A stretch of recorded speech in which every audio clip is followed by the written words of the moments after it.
Let's check in with CNN.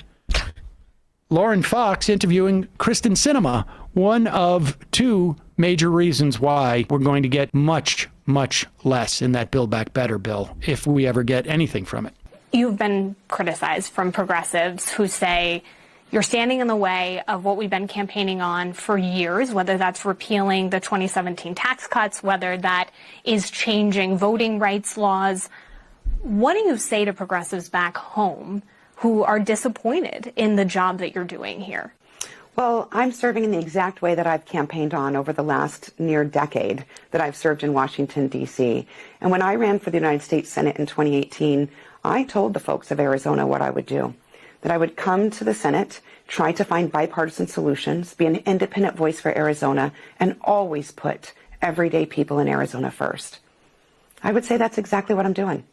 One of the ways that you negotiate in talking with your colleagues is that you're pretty forthcoming about where you stand on something. We talked about the corporate tax rate. Why do you think it is that your leadership sometimes overpromises? Do you think that that's a problem for voters and for the Democratic Party? I can only speak for myself. But what I can say is this. Pause it for 1 second. Pause it for 1 second. I'm so nauseated by this. I don't even know why we're playing it.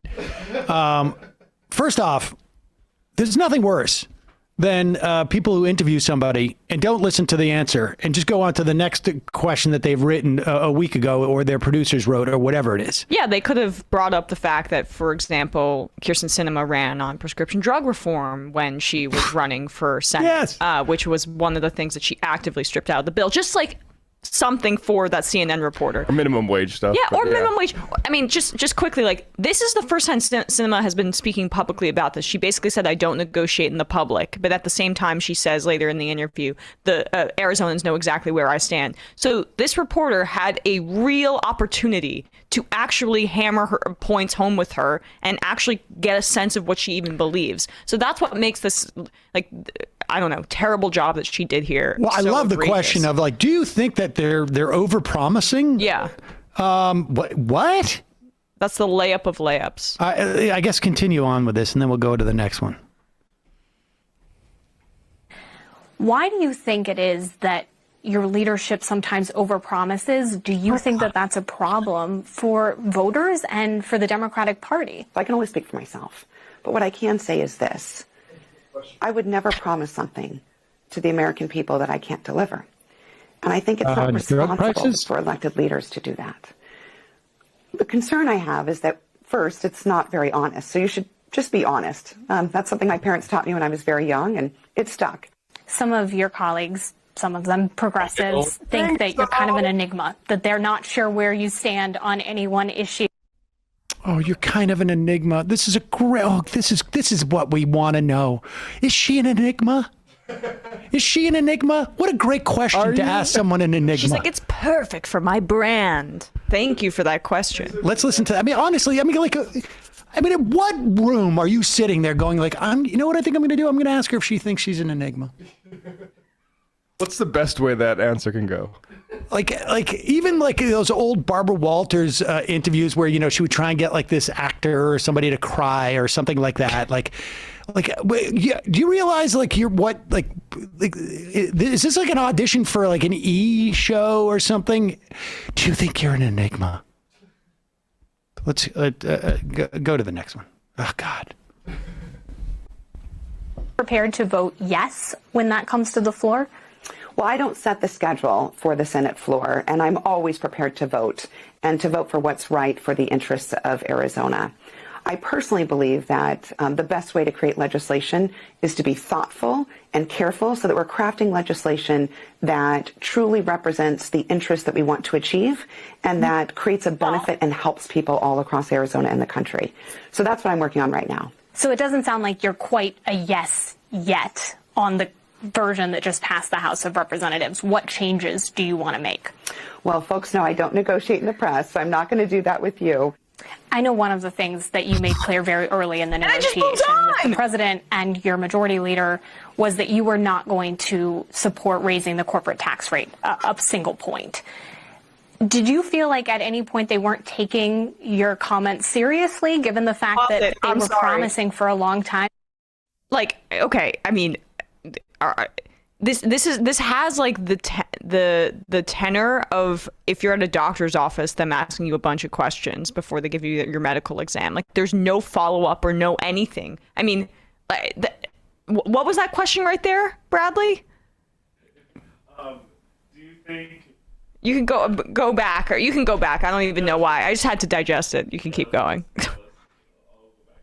Yeah. Leader was that you were not going to support raising the corporate tax rate a single point. Did you feel like at any point they weren't taking your comments seriously, given the fact that they were promising for a long time that this was going to be part of the bill? Here's an alternative question. Yes. Don't keep her up there. Keep her up there. Here's the alternative question. Why? Why are you so convinced that the corporate tax rate has to be this low? That's what I wanted to say. I don't care about. Do you think people are taking you seriously? Yes, right. Do you feel like people are taking you seriously about the corporate tax rate because it's the corporate tax rate? Right. Do you feel like you're not able to express your desire to have lower corporate tax rates? Do you feel like people are denying your feelings about that? Continue. I don't really spend much time thinking about what other people are saying publicly. What I really want to focus on is how to get to a solution and solve a problem that matters to everyday folks in Arizona. And people back home in Arizona know that I am committed to ensuring that any legislation we pass retains America's competitiveness. So I won't support any legislation that increases burdens on Arizona or American businesses and reduces our ability to compete either domestically or globally. And so I want to make sure that if we are crafting legislation, we're doing it in a lean and efficient way that's fiscally responsible and doesn't impact things like inflation or make our businesses less competitive. So incidentally, I should just tell you right now that if you're worried about inflation, cutting taxes, worst thing you could do. Not the worst thing, but a bad thing. You're giving these corporations more money. More money, if that's what you're into, is inflationary in that respect. But there's no way that what's-her-face, Lauren Fox, that deviates from. I really want to get inside. I want to get inside. Yes, she seems more interested in like the psychology of Sinema as opposed to locking down her policy positions.